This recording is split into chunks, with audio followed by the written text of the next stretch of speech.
मंजू आत्या झोपला डुग्गू?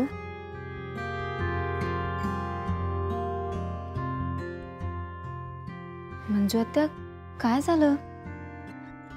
तू अशी गप्प गप्प काय आहेस?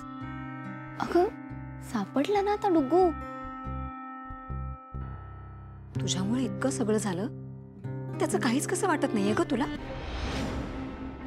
आणि मुळात तू मेघना त्यांकडे गेलीच का होतीस? इथे आम्हाला एक सांगितलंस, हा? आणि सगळ्यांसमोर काहीतरी भलतच बोललीस.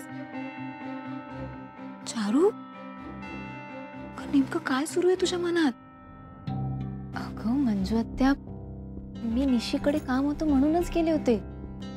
मेघना आंटींनी मला थांबवलं. मग ते इकडचं तिकडचं विचारायला लागल्या.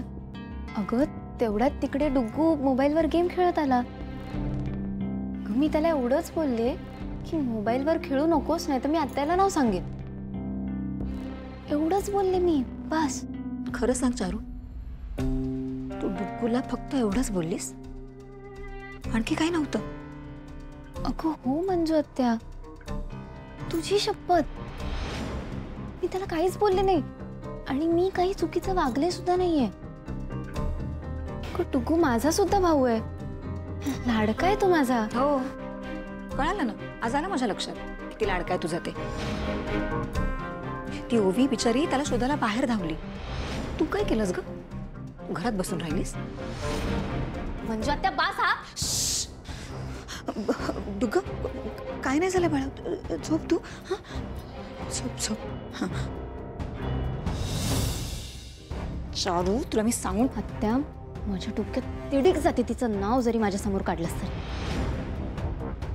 आणि एक दिवस तिचं नावो निशाण नाही ना मिटवून टाकलं मी, तर नावाची चारू नाही. आणि हे फक्त मी बोलायचंय म्हणून बोलत नाहीये, दिवस करून दाखवीन. त्यामुळे पुन्हा तिचं नाव माझ्या समोर घ्यायचं नाही.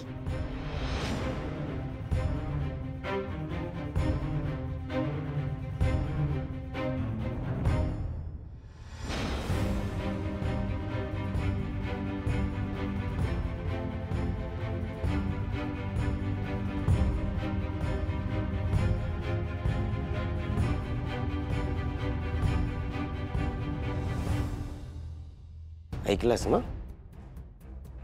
तुझ्या लाडक्या भाचीचा? हे संस्कार केले तुझ्या भावाने त्याच्या लेकीवर. आणि अशी उद्धट मुलगी तुमका शिणू सारख्या भोळ्या बाबड्या मुलाच्या गळ्यात बांधूची. येतं लक्षात?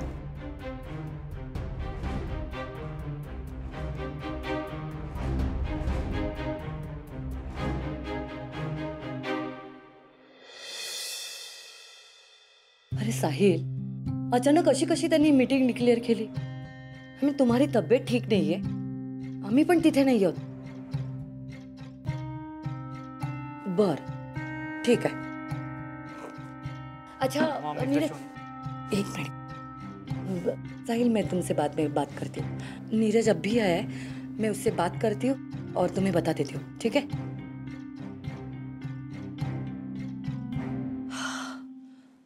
सॉरी नीरज, मी तुला असं अचानक बोलावलं. ऍक्च्युली आपल्याला मुंबईला लवकरात लवकर जायला हवं. इथे जास्त दिवस आपल्याला रेंगाळता येणार नाही.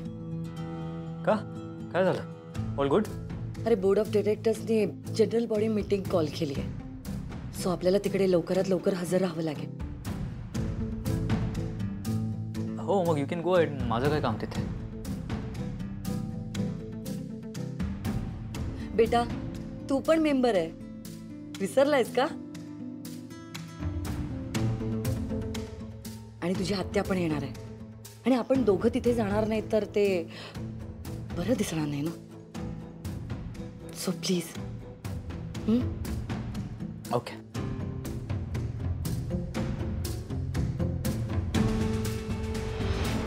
इकडे राहून मला माझा हेतू पूर्ण करता येणार नाही, आणि त्या चारूने काल केलेली गडबड बघता इकडे राहण्याची रिस्क मी घेऊ शकत नाही.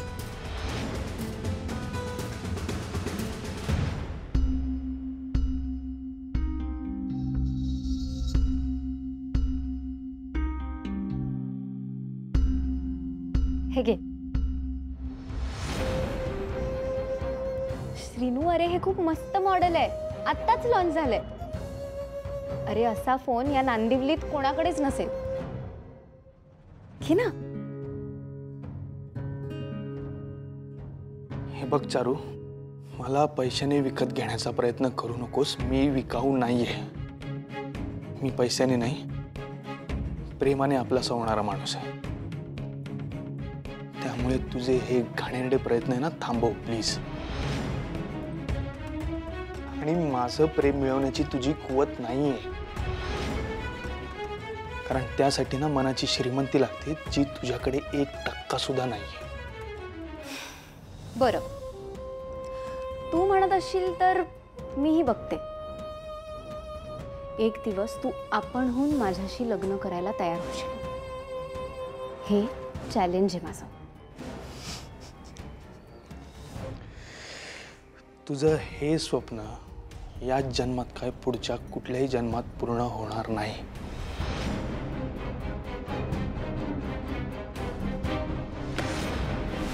हे माझं चॅलेंज आहे. तुझा मोबाईल नकोय मला. मी माझा मोबाईल कसाही रिपेअर करून घेईन आणि तुझं खोटं सगळ्यांसमोर आणेन. तू नीरजच्या आईकडे का गेली होतीस याचं आम्हाला पटेल असं स्पष्टीकरण अजूनही दिलं नाहीयेस. श्रीनू, तुझ्या कुठल्याही प्रश्नाचं उत्तर द्यायला मी बांधील नाही. आत्ता नाही, आणि उद्या आपलं लग्न झालं तरी सुद्धा नाही.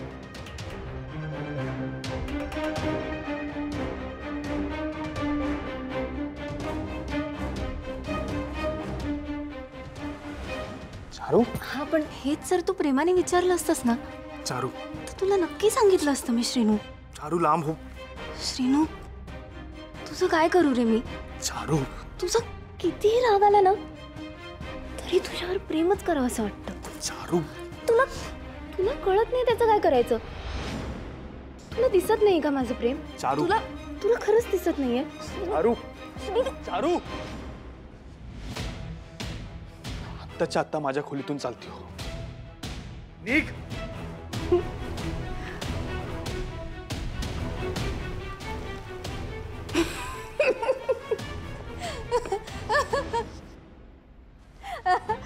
अहो, काय झालं लाली आत्या?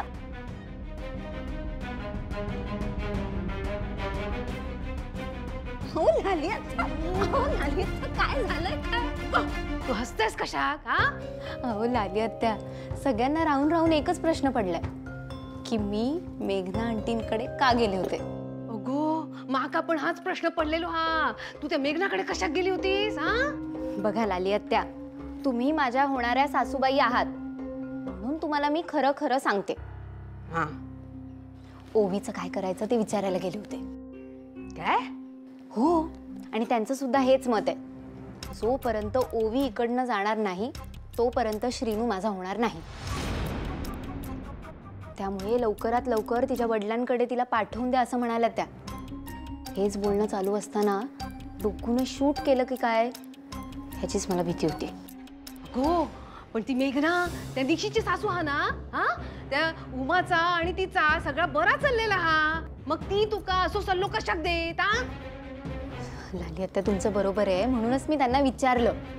तर त्या म्हणाल्या की तुझ्या जागी जर ओवी माझ्याकडे सल्ला मागायला आली असती ना तर तिला सुद्धा मी हेच सांगितलं असतं की चारूला घराबाहेर काढून टाक.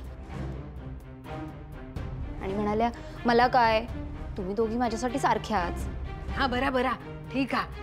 पण त्या मेघनाच्या ना जास्त नादाक लागू नकोस काय? हा, ती कोणाचीच नाही हा. तिचा काय सांगू घेणार नाही. बरा, आणि आता ह्याविषयी जर तुका कोणी काय विचारला ना तर सरळ माझ्याकडे बोट दाखव. कोणाक काय उत्तर द्यायचा ना तर मी बघतोय. हा, तू अजिबात घाबरा नको. हा. थँक्यू लाली आत्या. हा, हा. ही बाई मूर्खच आहे आणि मूर्खच राहणार. आलेच. हा, कुणाची ग माझी बाय ती?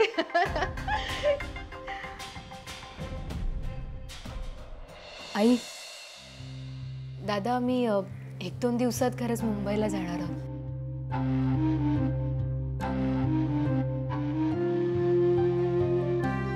काय आहे, नीरज सरांचं काम आहे तिथे आणि त्यासाठी आम्हाला जावंच लागेल. आई येत आहेत आमच्यासोबत.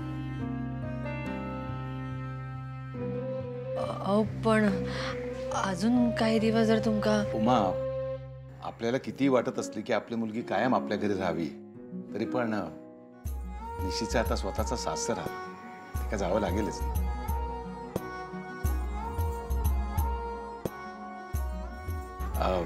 मेघनात एक विनंती होती. आमच्या निशीला तुमची लेक म्हणून जपा. हे बघा दादा, उमाताई, तुम्ही आता निशीची काळजी करू नका. आता ती आमची सुद्धा लेक आहे.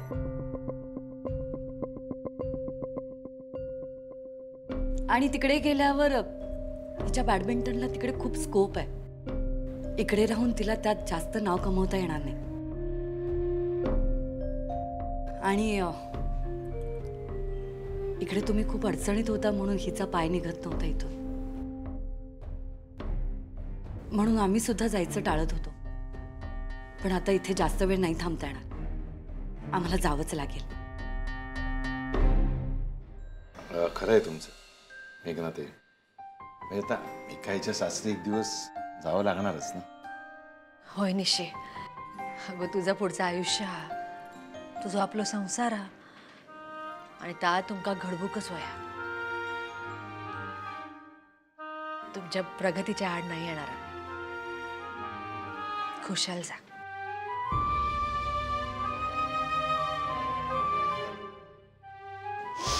पण हा जाण्याआधी एकदा थोरल्या घरात सगळ्यांका भेटून जा.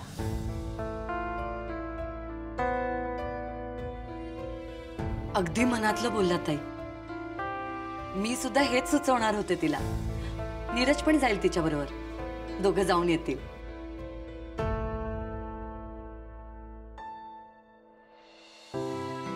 चला येतो आम्ही.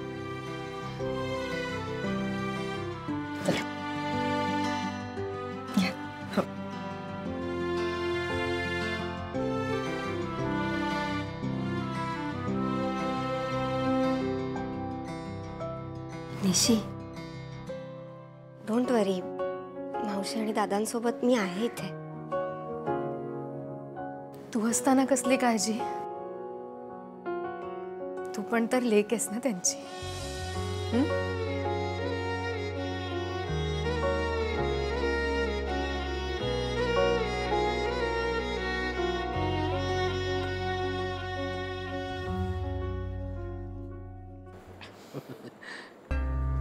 श्रीनू, काय रे, काय झालं? नाही काय नाही.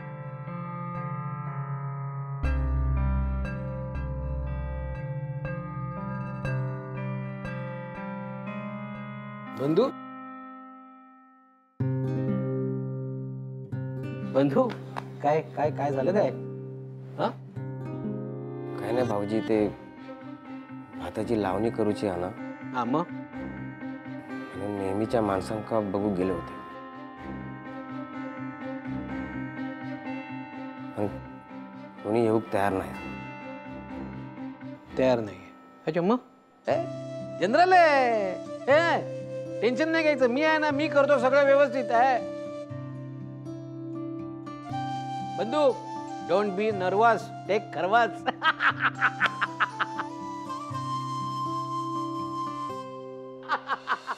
अरे बाप रे निशी, अरे पाहुणे आले. वा वा वा वा. नीरज राव, कसे आहात? काका रे, खरं तर आम्ही 1-2 दिवसात मुंबईला चाललोय. तेच सांगायला आलो होतो आम्ही.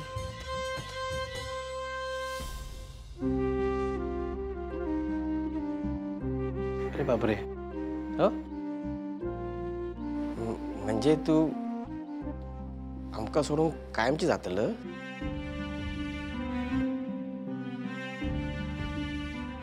परत कधी येणार?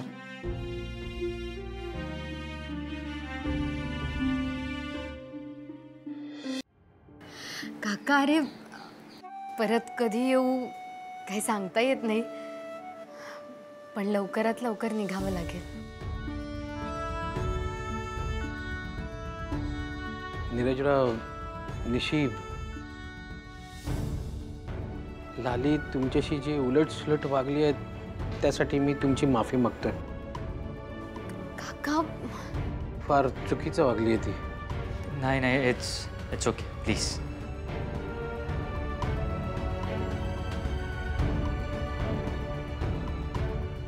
निशी,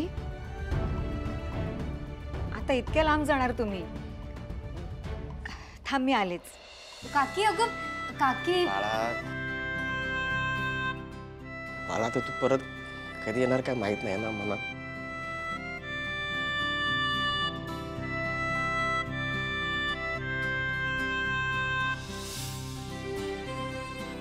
ते सगळं ठीक आहे, पण आम्ही मुंबईला गेल्यानंतर तुम्ही सगळे येऊच शकता ना आमच्या इथे. Yes, please. आपण ना तुम्ही आल्यानंतर पूर्ण मुंबई फिरू, डुग्गूला पण घेऊन येतो तर अगदी मज्जा करेल. काय अरे वा, हे मस्त आहे, हे मस्त आहे. मी येणार, एकटा येणार. कोणी ना आलं ना तरी मी एकटा येणार बघ. आणि डोंट वरी, आमचं ते लाली नावाचं चक्रीवादळ आहे ना, ते इथेच ठेवून येणार.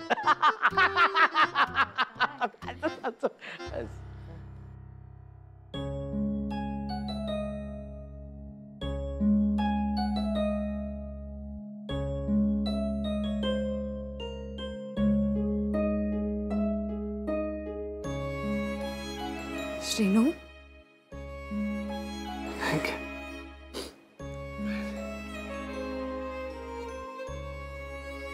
नीरज, मला तू माझ्या बहिणीचा नवरा कमी,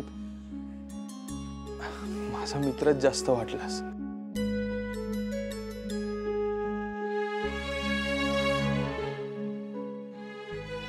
माझ्या बहिणीची काळजी घे.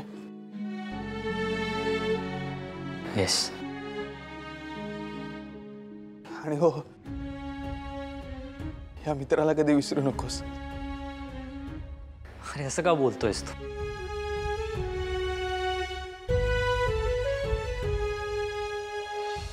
काकी अगं ह्याची काय गरज आहे? ये इथे, ये, बस.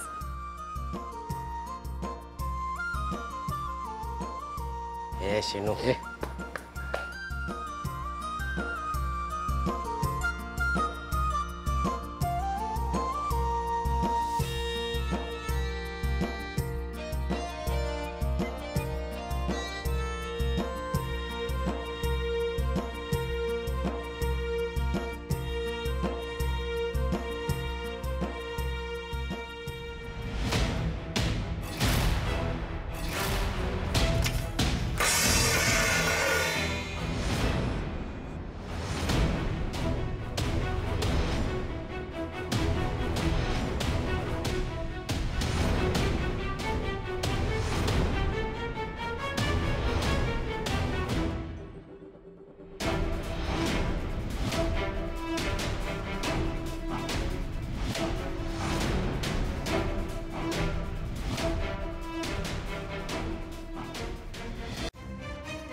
रोज रोज काय चालला तुझा या?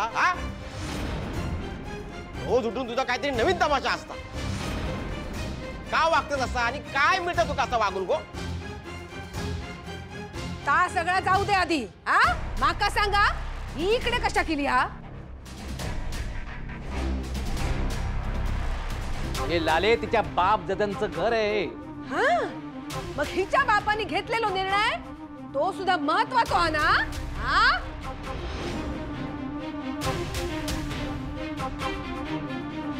ताई, अहो निशी माहेर वाशिण आहे. आपल्याकडून पहिल्यांदा ती सासरी जायला निघाली म्हणून फक्त निरोप घ्यायला आली होती. बाकी काय नाही लाली ती. अहो पण माहेराहून तिची ओटी भरायला नको का? असले समारंभ आधी पण झाले हत. पण ही हैसून गेली काय गावातून? नाही ना.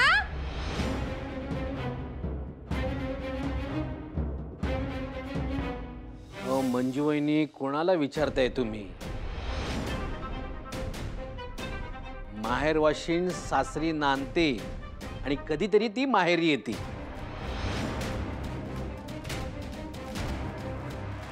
तेव्हा तिची सासरी जाताना ओटी भरतात. माहेरच्या घरात तंबू ठोकून असणाऱ्या बाईला हे सगळे रीतिरिवाज कसे माहीत असणार?